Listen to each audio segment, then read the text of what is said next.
दोस्तों, पिछले video lecture में हम लोगों ने डिस्कशन किया था प्रश्नावली 1.1।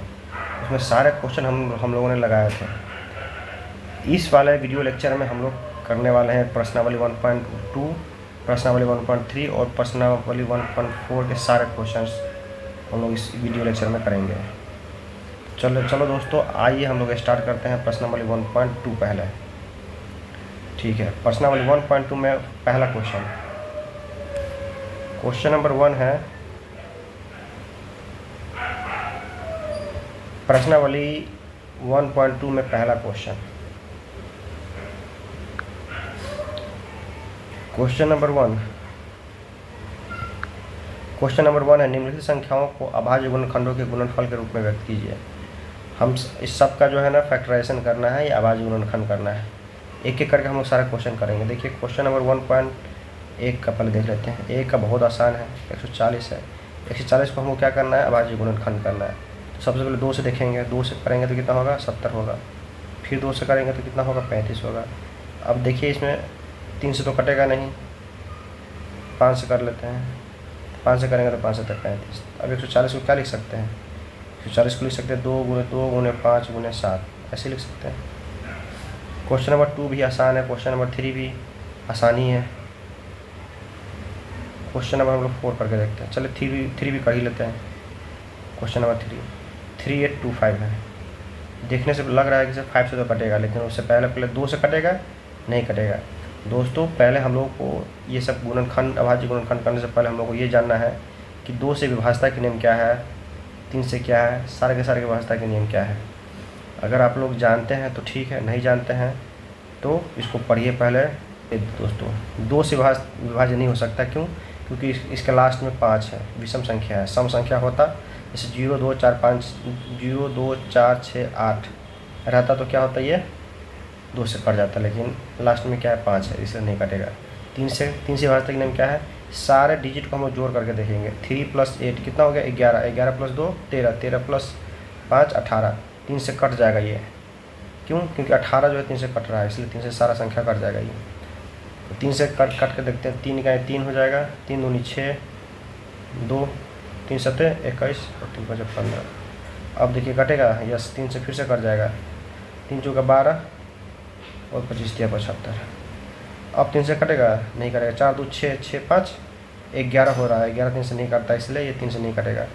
5 से कट जाएगा। 5 से कैसे, क्या व्यवस्था के नियम, अगर लास्ट डिजिट 0 या 5 हो तो ये 5 से कट जाएगा। देखते हैं 5 से कट, 5 8 40 और 5 25। अब ये फिर से 5 से कट जाएगा, 5 से कटेगा तो 17। अब 17 जो है खुद एक अभाज्य संख्या है, तो 17 किससे कटेगा, किसी से नहीं कटेगा। तो ये हो गया इसका गुणनखंड। 3825 को क्या लिख सकते हैं, 3 × 3 × 5 × 5 × 17, इस फॉर्म में लिख सकते हैं। चलिए क्वेश्चन नंबर 4 करके देखते हैं। 5005 है। देखिए दोस्तों, देखने से लग रहा है कि ये 5 से कट जाएगा।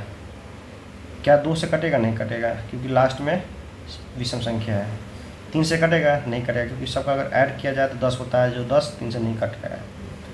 तो क्या कटेगा, 4 से, जब 2 से नहीं कटेगा तो 4 से भी नहीं कटेगा। तो हम लोग सीधा देखते हैं 5 से। 5 से अगर डिवाइड कीजिएगा तो कितना, 1001। अब दोस्तों देखिए, इसको कैसे कटेगा। अगर मान लीजिए कि ये 2 से नहीं कटेगा, 3 से नहीं कटेगा, 3 से नहीं कटेगा, 4 से नहीं कटेगा, जब 2 से नहीं कटेगा तो 4 से भी नहीं कटेगा। तो अगर इस तरह का बड़ा संख्या दिखे तो हमको सबसे पहले क्या करना है, जो भी अभाज्य संख्या होता है उससे ही सिर्फ ट्राई करना है।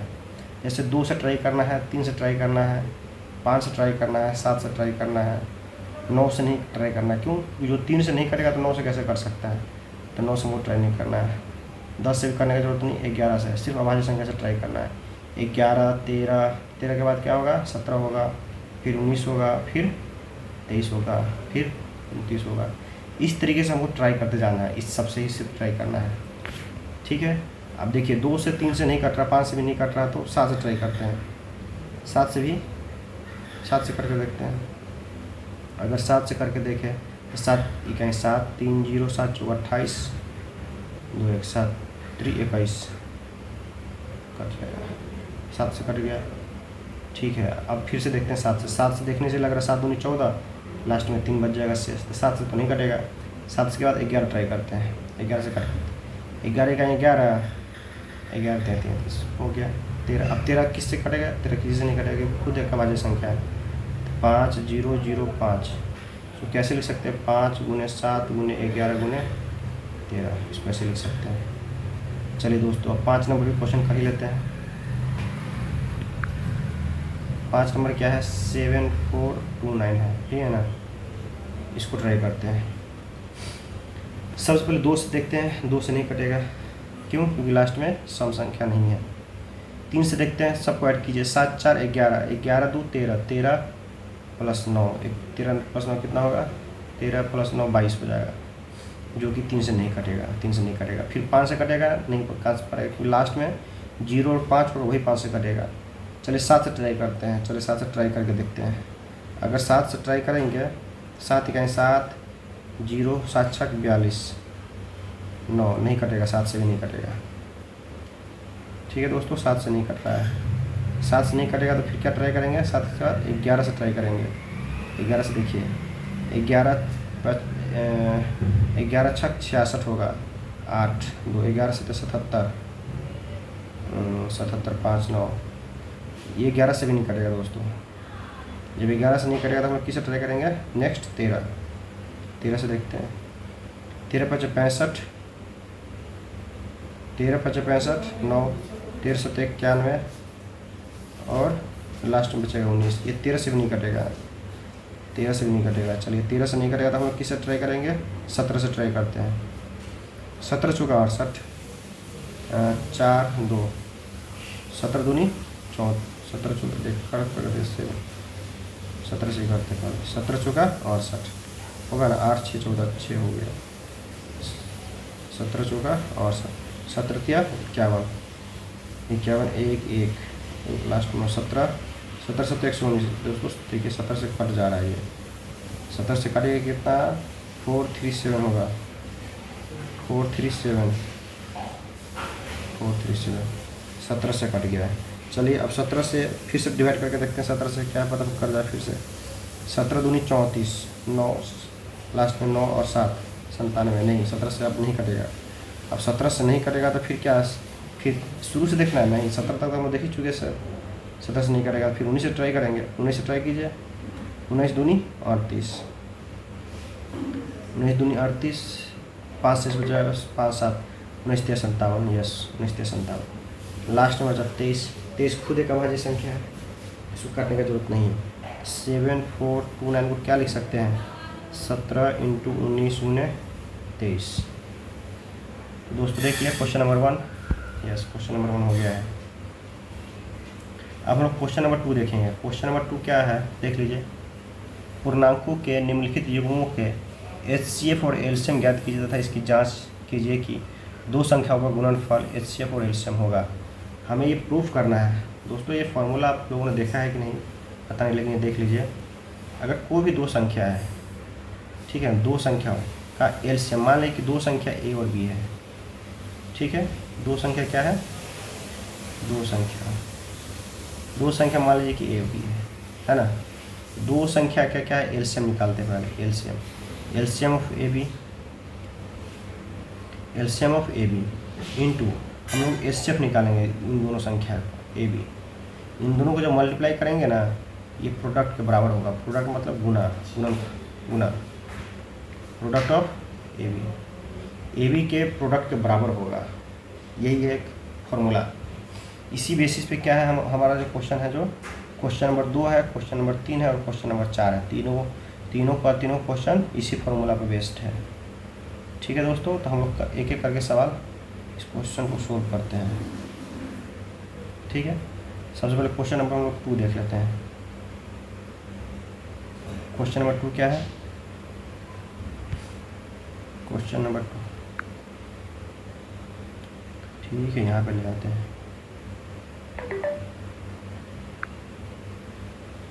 चलिए क्वेश्चन नंबर 2 हम लोग देख लेते हैं।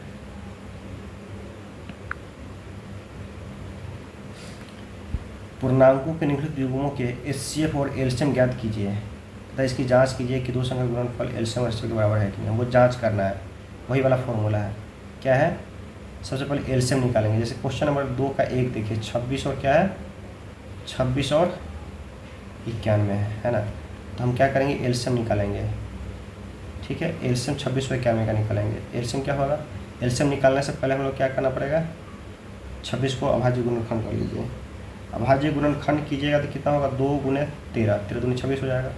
91 का कितना होगा, 13 सत्ते 91, 13 सत्ते 91। ठीक है, अब हमको निकालना क्या, एलसीएम। एलसीएम अगर निकालिएगा तो क्या होगा, कोई भी संख्या छूटे नहीं इसमें। तो 2 गुने 7 गुने 13 हो जाएगा। ये 2 गुने 13 आ गया, 2 गुने 13 आ गया, इसमें 7 गुने 13 है, 7 गुने 13 आ गया, सब आ गया। तो इसका एलसीएम अगर निकाले तो कितना हो जाएगा, 7 दूनी 14, 14 गुने 13 कर लीजिएगा, कितना होगा, 14 गुने 13 है ना। तो 14 28 छोड़ते हैं 42, 14 कहें 14 4 18, कितना हो गया एलसीएम। फिर इसी तरह से एचसीएफ हम लोग निकालेंगे। एचसीएफ निकालेंगे तो क्या होगा, कॉमन फैक्टर जो उभयनिष्ठ वाला जो गुणनखंड होगा वही होगा इसका एचसीएफ। क्या होगा एचसीएफ, दोनों में 13 शामिल है, 13 दोनों में क्या है, कॉमन है ना, 13 इसमें भी इसमें भी है। तो एचसीएफ क्या हो जाएगा, 13 हो जाएगा। ठीक है दोस्तों, अब क्या होगा फॉर्मूला, एलसीएम गुने एचसीएफ करेंगे तो दोनों नंबर का क्या होगा, प्रोडक्ट। प्रोडक्ट मतलब गुना होता है, प्रोडक्ट ऑफ 39 30 नहीं है, 26 है 91। एलसीएम कितना है, 182 है, 182 इंटू एचसीएफ कितना है, 13। इन दोनों प्रोडक्ट कीजिएगा तो कितना होगा, 26 गुने 91। अब गुना करके देखिए, 3 दूनी 6, लास्ट वाला तो 6 आएगा इसमें, 6 गुने 1 6, लास्ट वाला तो 6 आ गया, 6 से मैच कर रहा है। इसका मतलब क्या है, बाकी का गुना कीजिएगा तो ये दोनों मैच कर जाएगा, कर लीजिएगा गुना को। इसी तरीके से क्या है, क्वेश्चन नंबर 2 है और 3 भी है, सब सेम है, इसी तरह से है, कर लीजिएगा, करके देखिए। नहीं होगा तो हमारा जो ग्रुप है यूनिकॉर्न ऑनलाइन क्लास का जो व्हाट्सएप ग्रुप है, उस ग्रुप में क्वेश्चन रेज कर सकते हैं, उसका सलूशन हम लोग दे देंगे। क्वेश्चन नंबर 3 देख लीजिए। अभाज्य गुणनखंड के द्वारा निम्नलिखित पूर्णांकों के एचसीएफ और एलसीएम ज्ञात किए। एलसीएम और एचसीएफ ज्ञात करना है, अभाज्य गुणनखंड में सेम है दोस्तों, अभी तो निकाले हैं। चलिए एक क्वेश्चन कर लेते हैं हम लोग, इसमें से कौन सा क्वेश्चन करें बताइए। क्वेश्चन नंबर 1 तो आसान दिख रहा है, क्वेश्चन नंबर 2 थोड़ा सा मुश्किल है, तो करके देखते हैं। 2 और तीसरा भी आसानी है, तो क्वेश्चन नंबर 2 ही करते हैं हम लोग। थर्ड नंबर क्वेश्चन 17 23 और 29, ये भी आसानी है। देखिए एलसीएम क्या होता है, एलसीएम अच्छा 17 23 और 29, ये तीनों का तीनों क्या अभाज्य संख्या है। इसका गुणनखंड भी कीजिएगा तो क्या होगा, उतना ही रहेगा। तो एलसीएम अगर निकालना होगा तो क्या होगा, 17 सबका ही सम हो जाएगा। इसमें 17 का अगर अभाज्य गुणनखंड कीजिएगा क्या होगा, 17 ही होगा। 17 गुने 1 कर सकते हैं। 23 का कीजिएगा कितना होगा, 23 होगा। 29 का 29 होगा। तो एलसीएम में क्या करना, छूटना नहीं कोई भी चीज़। 17 23 और 29 यही हो जाएगा, 17 23 29 ये हो जाएगा एलसीएम। और एचसीएफ निकालेगा तो क्या होगा, सबका कॉमन फैक्टर। सब में कॉमन फैक्टर क्या है दोस्तों, कॉमन फैक्टर तो कुछ भी नहीं है 1 के अलावा, ये एचसीएफ 1 हो जाएगा। वैसे भी कोई भी 2 अभाज्य संख्या है तो उसका एचसीएफ हमेशा 1 ही होगा, 2 अभाज्य संख्या का। ठीक है दोस्तों, तो क्वेश्चन नंबर 3 हो जाएगा। क्वेश्चन नंबर 4 देखिए, एचसीएफ दिया हुआ है 2 नंबर का, तो एलसीएम ज्ञात कीजिए। सेम क्वेश्चन है, क्वेश्चन नंबर 4 भी। चलिए करके हम लोग देखते हैं।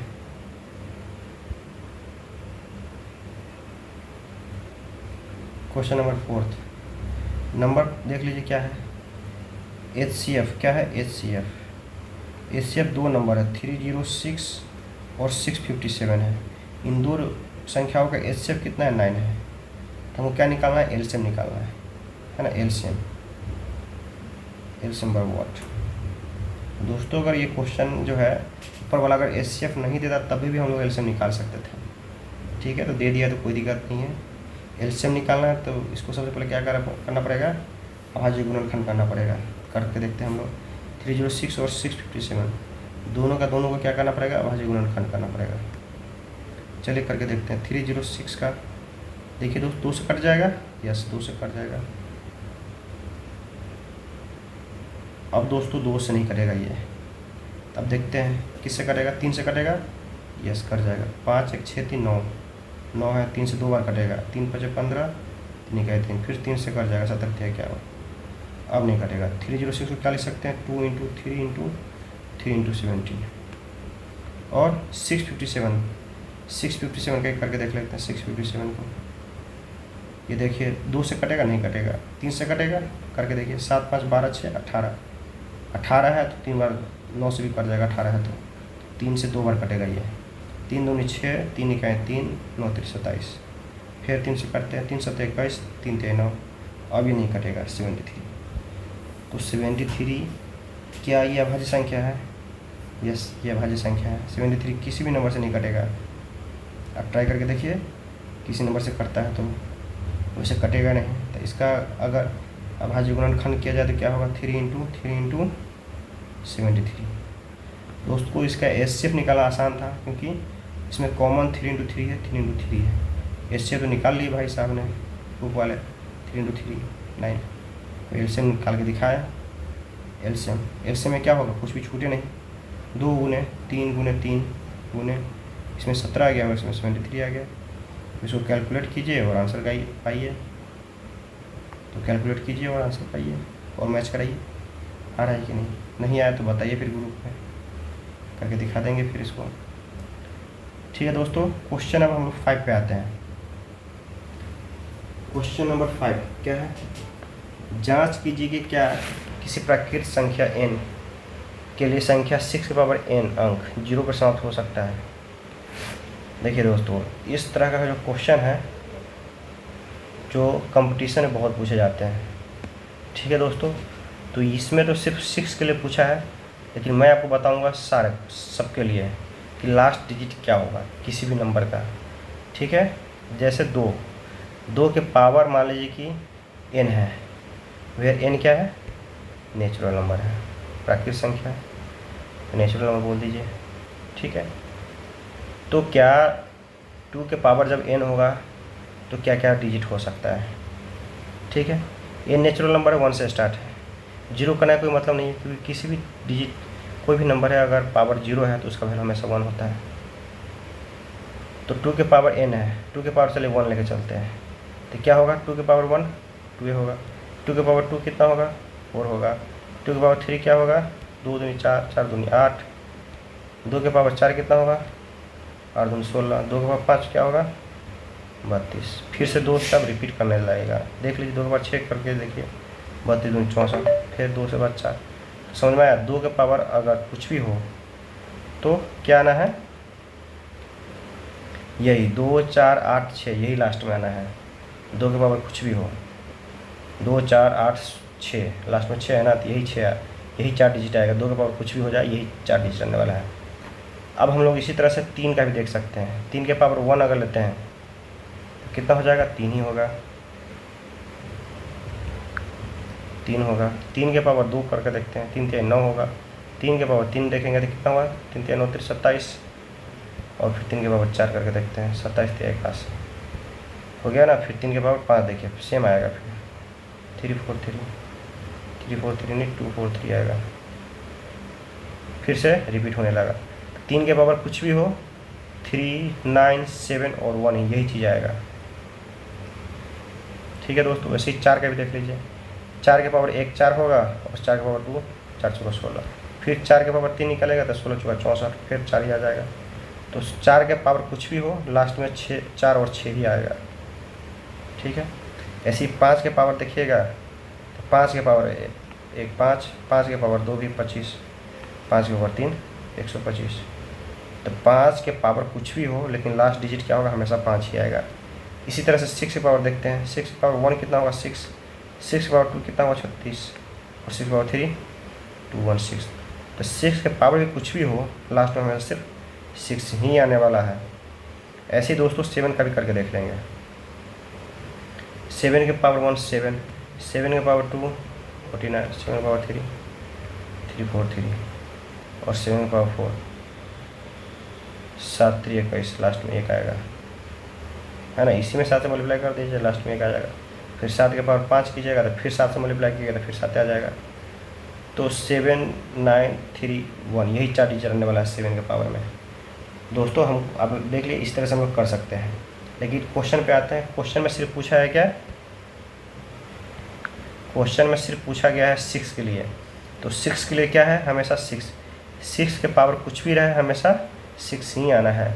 लेकिन इसमें क्या पूछ रहा है, जांच कीजिए क्या किसी प्राकृतिक संख्या n के लिए संख्या 6 के पावर n अंक 0 पर समाप्त हो सकता है। तो आंसर है नहीं, 0 कभी नहीं आएगा। 6 के पावर कुछ भी रख लीजिए, आंसर 0 कभी नहीं आएगा 5 का। समझ में आया। तो आंसर क्या होगा, नहीं, 0 कभी नहीं आएगा। क्या आएगा, हमेशा 6 के पावर की कुछ भी रहे 6 से आने वाला है। तो दोस्तों समझ में आ गया क्वेश्चन नंबर 5। क्वेश्चन नंबर 6 देखते हैं हम लोग। व्याख्या कीजिए कि ये संख्या और ये संख्या जो है भाज्य संख्या है, क्यों है। भाज्य संख्या क्यों होगा, देखिए अगर एक के अलावा, एक और स्वयं के अलावा कोई और संख्या से कट रहा है कि नहीं, एक और स्वयं को छोड़कर किसी और से अगर कट जा रहा है तो क्या हो जाएगा, वो भाज्य संख्या होगा। अगर एक और स्वयं को छोड़कर अन्य किसी संख्या से अगर नहीं करता है तो क्या होगा, अभाज्य संख्या। ठीक है, भाज्य संख्या है। तो देख लेते हैं हम लोग क्वेश्चन नंबर 6 क्या है। देखिए 7 × 11 × 13 प्लस 13 है। दोस्तों देखने से पता चल रहा है कि एक ये नंबर है और एक ये नंबर है। इन दोनों में क्या है, कॉमन क्या है, 13 कॉमन है। 13 इसमें भी इसमें भी है। 13 इसमें से कॉमन निकाल लीजिएगा तो क्या बचेगा, 7 × 11। इसमें से 13 कॉमन ले लीजिएगा, क्या बचेगा, एक ही बचेगा। तो देखिए दोस्तों देख के पता चल रहा है कि 13 की ये पूरा एक नंबर होगा कुछ ना कुछ। 11 7 77 प्लस 1 78, 78 × 13 आया ना। तो ये खुद 13 क्या है, एक अभाज्य गुणनखंड है।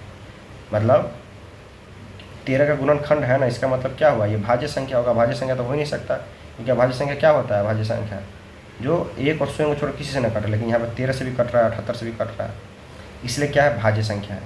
सेम ऐसे ही है सेकेंड वाला। देखिए सेकेंड वाला पार्ट अगर देखा जाए तो क्या है, इसमें 5 है कॉमन, इसमें भी 5 है। इस सब में से 5 कॉमन निकाल लीजिएगा तो क्या होगा, 5 भी एक गुणनखंड हो जाएगा इसका। इसका मतलब क्या हो गया, भाज्य संख्या तो है नहीं, क्यों, क्योंकि ये 5 से कट जाएगा। ठीक है दोस्तों, अब हम लोग क्वेश्चन नंबर 7 देखते हैं। क्वेश्चन नंबर 7 में है क्या है,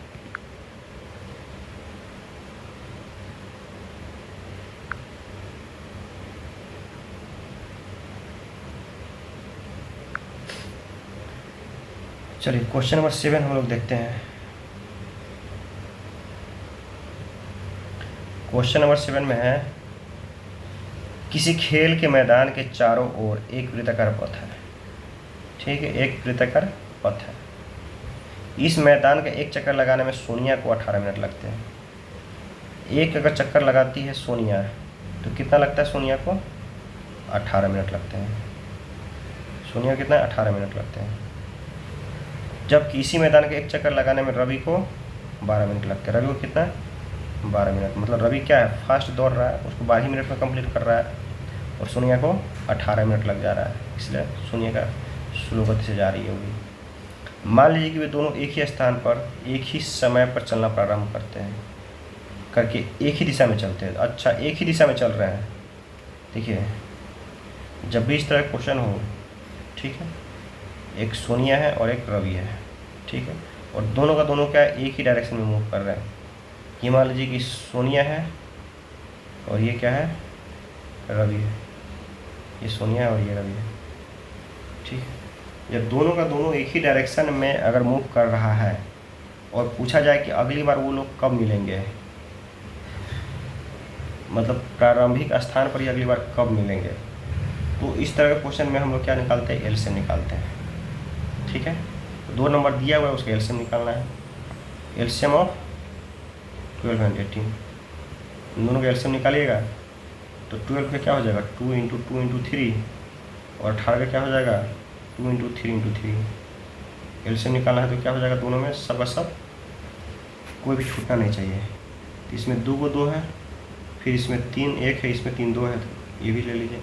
2 दूनी 4 3 12 23 36 36 क्या है, मिनट में होगा आंसर। तो दोस्तों देख सकते हैं ये क्वेश्चन 7 नंबर हो गया है। इस तरह से क्वेश्चन कर लेंगे हम लोग।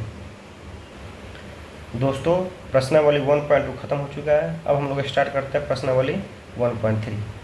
दोस्तों प्रश्नावली 1.3 हम लोग ऑलरेडी कर चुके हैं पिछले वीडियो लेक्चर में, आप देख लीजिएगा, क्योंकि एनसीईआरटी और बीएससीबी बिहार बोर्ड वाला दोनों का बुक का जो क्वेश्चन नंबर प्रश्नावली 1.3 ये सेम है, और ये हम लोग ने पहले कवर कर चुके हैं। अगर आप जानना चाहते हैं तो इसको हमारे पिछले वीडियो पर जाइए और इसको देखिए, सारा का सारा अच्छे से तरीके से समझा दिया गया है प्रश्नावली 1.3। ठीक है दोस्तों, हम लोग प्रश्नावली 1.4 करेंगे। दोस्तों अब प्रश्नावली हम 1.4 करने वाले हैं। प्रश्नावली 1.4 का क्वेश्चन नंबर 1, बिना लंबी विभाजन प्रक्रिया द्वारा बताइए कि निम्नलिखित प्रमेय संख्याओं के दशमलव प्रसार शांत है या अशांत है। दोस्तों शांत यह है या अशांत है, इसको हम लोग ऑलरेडी एक बार देख चुके हैं पिछले वीडियो लेक्चर में, लेकिन हम लोग फिर से अच्छे से हम देखते हैं इसको। शांत किसको बोलते हैं और अशांत आवर्ती किसको बोलते हैं। जो शांत आवर्ती है, शांत का मतलब हो गया जो डेसिमल के बाद ख़त्म हो जाता है, या शांत को इसको क्या बोल सकते हैं, टर्मिनेटिंग।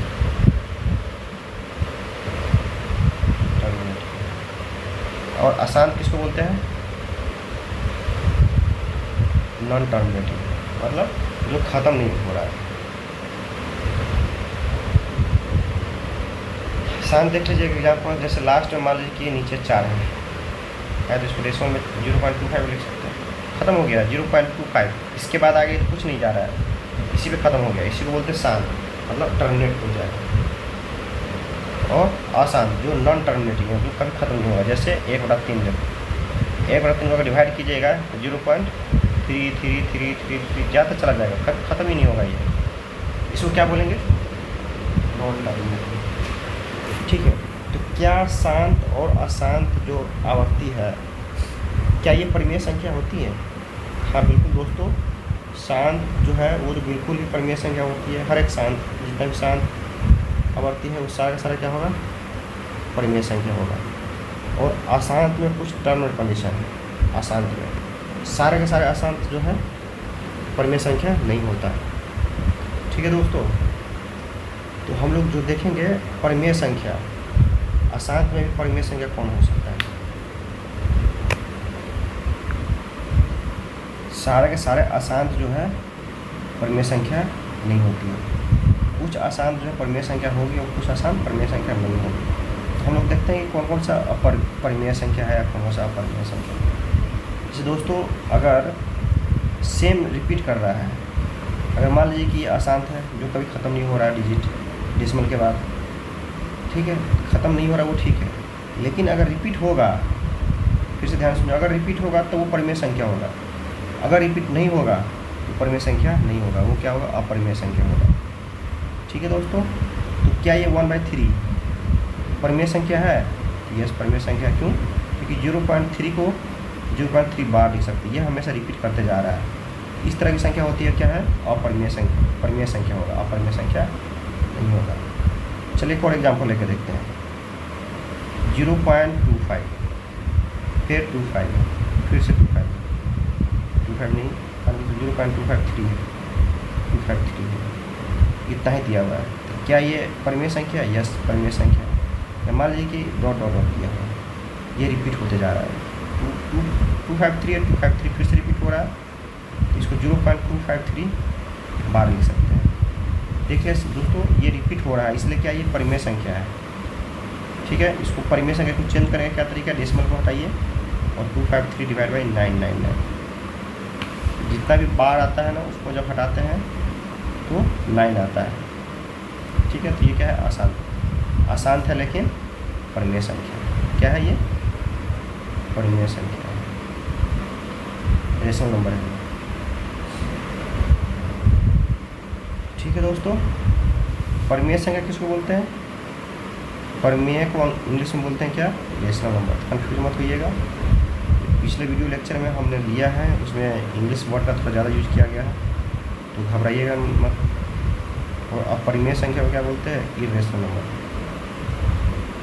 आप पिछले वीडियो लेक्चर में जाइए और एक्सरसाइज 1.3 कर सकते हैं, उसको अच्छे से डिटेल में बताया गया। अगर इसमें अगर बताया तो ज़्यादा टाइम लग जाएगा।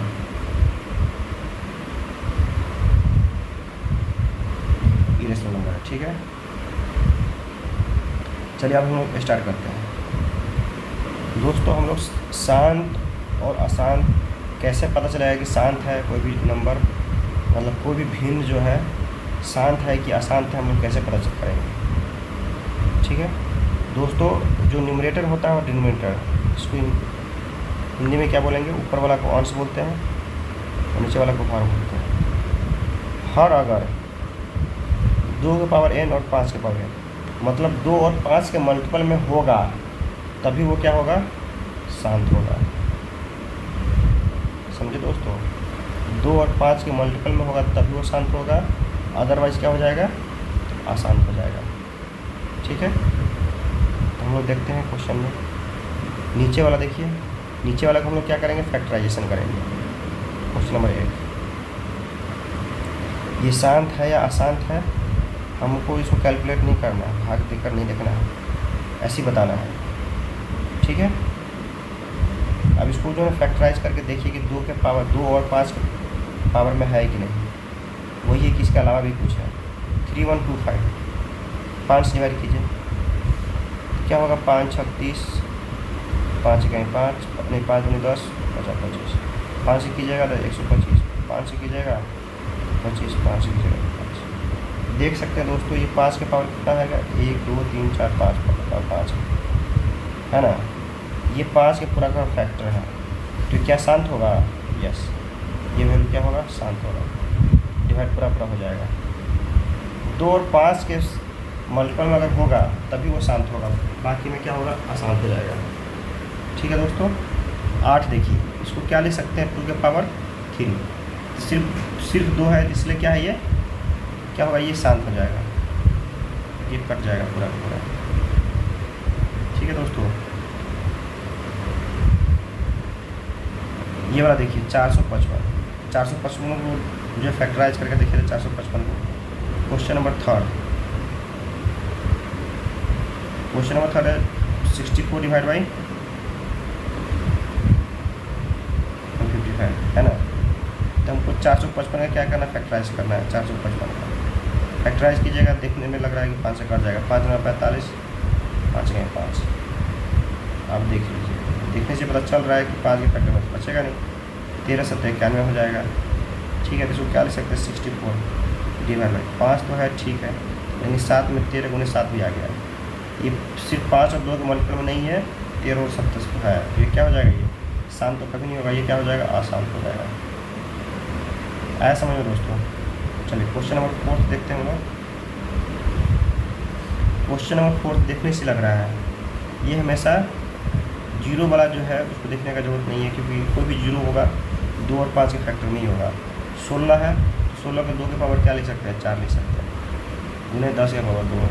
ये 10 वाला को देखने का जरूरत नहीं पड़ेगा, सिर्फ देखिए सिर्फ 2 और 5 के टर्म नहीं है, इसलिए क्या होगा? ये शांत होगा। इसको देखिए, इसको लिख सकते हैं 7 के पावर 3। देखिए दोस्तों 2 और 5 के फैक्टर में नहीं है, इसलिए क्या है? ये शांत होगा नहीं, ये क्या होगा? अशांत होगा। सिर्फ 2 और 5 के जो फैक्टर में होगा वही शांत होगा। ये देखिए, देखने से पता 2 और 5 का फैक्टर ही है, इसलिए क्या होगा? ये शांत है ये। इसको देखिए 2 5 और 7 में भी आ गया, बीच में 7 आ गया तो क्या हो जाएगा? ये अशांत हो जाएगा। ये 15 को क्या लिख सकते हैं? 3 गुने 5।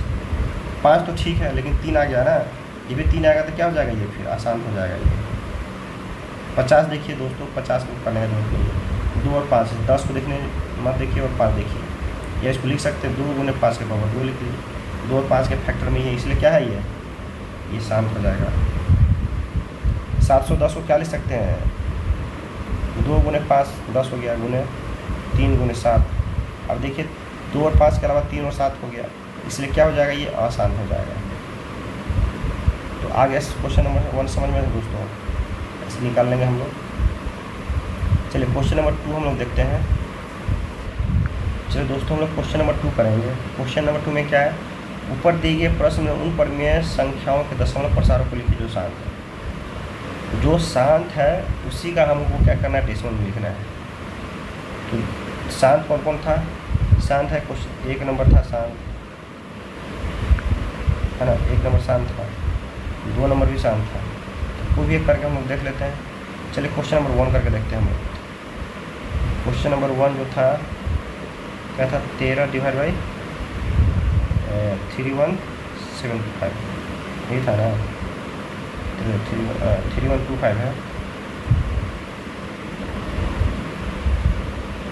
13 डिवाइड बाई 3125। इसको हम लोग क्या करना है, डेसिमल में चेंज करना है। डेसिमल में चेंज करना है तो वो एक पुराना तरीका है अपना, वही करते हैं। और भी तरीके हैं। चलिए डेसिमल छोटा है इसलिए क्या करना है, डेसिमल में जाएगा। तो जब डेसिमल करते हैं तो क्या है, 0 आ जाएगा। ठीक है, अभी भी छोटा है, एक और 0 आएगा तो एक और 0 यहाँ पे आएगा। अभी भी छोटा है, एक और 0 आएगा तो एक और 0 आएगा। अब इसको करके देखिए दोस्तों कितना आएगा। तो लग रहा है 4 से कट जाएगा, 4 से कट के देखिए, 25 चौका 100, 80 में 4 के 4 1 5, 4 के 12, 0 0 5, 5 भी आएगा। चलिए एक और 0 आ जाएगा यहाँ पे। अब करके देखिए, देखने से लग रहा है कि एक ही मरतबे कटेगा, 21 25 माइनस कीजिए 25, 7 9 में से 8 1 और 0 लगाइए। अब देखिए कैसे कटेगा ये, 6 3 18, लग रहा है 6 से कट जाएगा। 6 5 30, 3 6 2 12 3 15, 80 6 6 1 7, 6 3 18, कट गया पूरा। क्या ले सकते हैं, 0.00416। ठीक है दोस्तों, तो ऐसे ही इसको निकालना है सारे क्वेश्चन। जो भी शांत है उसको डेसिमल में चेंज कर लेना है इसी तरीके से। जो शांत है सिर्फ उसी का पूछ रहा है। चलिए क्वेश्चन नंबर 3 हम लोग देखते हैं। कुछ वास्तविक संख्याओं के दशमलव प्रसार नीचे दिए गए हैं। प्रत्येक स्थिति के लिए निर्धारित कीजिए कि यह संख्या परिमेय संख्या है या नहीं। यदि परिमेय संख्या है तो p/q के रूप में की जा सकती है, मतलब रूप किया है तो q के अभाज्य गुणनखंडों के बारे में क्या क्या जा सकते हैं। देखिए दोस्तों, हम लोग जो है परिमेय संख्या और अपरिमेय संख्या को डिटेल डिस्कशन कर चुके हैं ऑलरेडी। फिर से एक बार इसमें बता देते हैं। परिमेय संख्या उसको बोलते हैं जो p/q के फॉर्म में लिखा जा सकता है, जिसको वेयर q क्या है, q 0 नहीं होना चाहिए और q क्या है, पूर्णांक है। q क्या है, पूर्णांक है। या इसको बोल सकते हैं इंटीजर, इंग्लिश में बोलेंगे इंटीजर, हिंदी में पूर्णांक बोलेंगे। तो परिमेय संख्या किसको बोलेंगे, जो p/q के फॉर्म में लिखा जा सकता है। और p/q के फॉर्म में कौन कौन से नंबर है जिसको लिखा जा सकता है। तो शांत तो जितने भी है वो सारे के सारे क्या है, p/q के फॉर्म में लिख सकते हैं। जैसे 0.2563 कुछ भी लिख दीजिए। अगर शांत है, मध्यता खत्म है, तो डेसिमल हटाकर क्या हो जाएगा, इस नंबर में लिख सकते हैं। p/q के फॉर्म में हो गया। pq क्या है, p भी एक इंटीजर है, pq क्या है, दोनों पूर्णांक है, p और q दोनों पूर्णांक है। तो ये p/q के फॉर्म में लिखा गया है। तो सारे के सारे शांत क्या होंगे, वो क्या होगा, परिमेय संख्या होगा। अशांत में कंडीशन है, अशांत में सारे अशांत क्या है, परिमेय संख्या नहीं होती है। कुछ अशांत जो है परिमेय संख्या अपरिमेय संख्या होती है। अगर डेसिमल के बाद अगर नॉन टर्मिनेटिंग है, मतलब रिपीट, मतलब नॉन जो ख़त्म तो नहीं हो रहा है, अशांत है, लेकिन अशांत में भी क्या है, रिपीट होना चाहिए। अगर रिपीट है होगा तो क्या होगा, परिमेय संख्या होगा। अगर रिपीट नहीं हो रहा है, हर बार रिपीट नहीं हो रहा है, तो क्या होगा, वो अशांत हो जाएगा। ठीक है दोस्तों, जैसे 3 3 3 3 हर बार रिपीट कर रहा है, ये क्या है, ये क्या है, अपरिमेय संख्या है। लेकिन कुछ संख्या जो रिपीट नहीं कर रहा है, जैसे √2 का अगर निकालिएगा तो क्या होगा, 1.414, ये चलता जाएगा, कभी रिपीट नहीं करेगा ये, और नहीं कभी ख़त्म होगा। तो इसलिए क्या है, ये अपरिमेय संख्या होता है। इसलिए सब वैल्यू क्या होता है, अपरिमेय संख्या। जैसे पाई का वैल्यू 3.14, ये चलता जाएगा, लेकिन ये कभी ख़त्म भी नहीं होगा और ये कभी रिपीट भी नहीं करेगा, इसलिए क्या ये अपरिमेय संख्या है। जैसे एक्सपोनेंशियल ये है 2.17, ये ना कभी ख़त्म होगा ना कभी रिपीट करेगा, इसलिए क्या है, अपरिमेय संख्या है। ये सारा संख्या क्या है, अपरिमेय संख्या है। चलिए हम अब क्वेश्चन पे आते हैं। क्वेश्चन नंबर 3, क्वेश्चन नंबर 3 का एक करके देखिए। ये तो सीधा सीधा टर्मिनेटिंग नंबर है, मतलब शांत है। ये नंबर क्या है, शांत है। शांत है तो क्या परिमेय संख्या होगा, यस।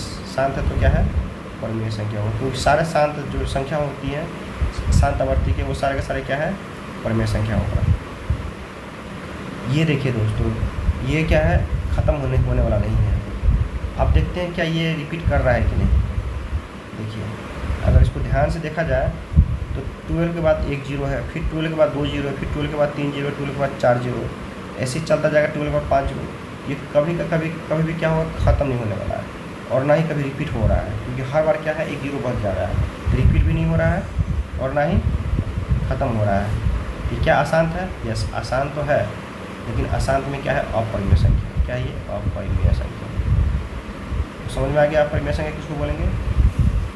जो कभी भी रिपीट ना करे। अगर रिपीट कर रहा है तो उसको क्या कहेंगे, परिमेय संख्या बोलेंगे। अगर रिपीट नहीं कर रहा है तो उसको क्या बोलेंगे, अपरिमेय संख्या। ठीक है दोस्तों, क्वेश्चन नंबर 3 में देखिए, ये बोल रहा है कि रिकरिंग नंबर है। क्या है? रिकरिंग नंबर का मतलब अशांत है। ये क्या है, पहले तो अशांत है, ये हमेशा बार है, इसका मतलब क्या है, वो बार इतना वाला है, वो सारा का सारा फिर से रिपीट करने वाला है। ये रिपीट करने वाला है, हर बार रिपीट करने वाला है और कभी ख़त्म नहीं होने वाला है। लेकिन दोस्तों ये रिपीट कर रहा है ना, इसलिए क्या है, ये परिमेय संख्या है। रिपीट करेगा जो भी संख्या वो क्या हो जाएगा, परिमेय संख्या हो जाएगा। दोस्तों ये एक्सरसाइज जो है 1.4 की ख़त्म हो चुका है।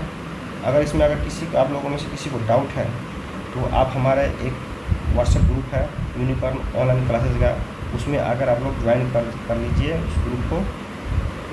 उसका जो है नंबर जो है मैं इस पर दे दूँगा, चलिए लिख लीजिए 97 71 25 36 83। इस नंबर पर आप लिखकर हाई करके लिख दीजिएगा, तब वो व्हाट्सएप ग्रुप में ऐड कर लिया जाएगा। ठीक है दोस्तों, आज के लिए इतना ही, धन्यवाद। प्लीज़ चैनल को लाइक, सब्सक्राइब और बेल आइकन को दबाना ना भूलिएगा।